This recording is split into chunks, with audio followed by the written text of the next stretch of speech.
మాజీ ఎంపీ ఉండవల్లి అరుణ్ కుమార్ ఆసక్తికరమైన వ్యాఖ్యలు చేశారు. ఏపీ విభజన చట్టం అమలు కోసం కేంద్రాన్ని అష్టదిగ్బంధం చేసి నిలదీయాలన్నారు. విభజన హామీల కోసం జగన్ ఏం సాధించారో చెప్పాలని ప్రశ్నించారు. టీడీపీ, వైసీపీ ప్రభుత్వాలు కేంద్రాన్ని నిలదీయడంలో విఫలమయ్యాయన్నారు. 10 ఏళ్లుగా ఏపీ విభజనపై కేసు నడుస్తున్నా ప్రభుత్వం తరపున సీనియర్ న్యాయవాదులు ఎవరూ హాజరు కావడం లేదన్నారు ఉండవల్లి. పూర్వం లెక్కట్టడం చాలా కష్టం అయ్యేది. ఇప్పుడు అన్ని మా దగ్గర ఒక మీట పెట్టేశారు. ఆ మీట నొక్కితే 3 ఉంటాయి. ఒకటేమో ఆయ్, ఒకటి నో, ఒక మీట తటస్థం.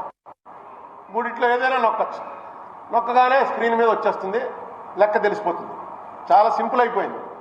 అయితే వాళ్ళకి ఆ రోజున అనుమానం ఉంది, ఈ బిల్లు పాస్ అవడానికి కావాల్సిన నోట్లు రావని.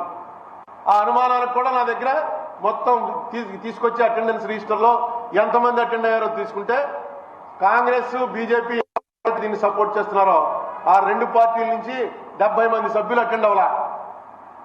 ప్రాంతీయ పార్టీలు వాళ్ళందరూ దీన్ని అపోజ్ చేశారు, ఎక్సెప్ట్ మాయావతి. అన్ని ప్రాంతీయ పార్టీలు అపోజ్ చేశాయి.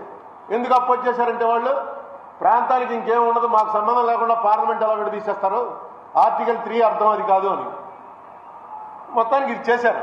ఇందులో చేసిన పెద్ద తప్పు ఏంటంటే ఆర్టికల్ 100ని వైలేట్ చేశారు. నేను ఇదే గొడవ మన రాజమండ్రి వాళ్ళు, మీకైతే అందరికీ కంటతా వచ్చేసి ఉంటుంది. ఆ రోజు నుంచి మార్చిలో వేసాం పిటిషన్.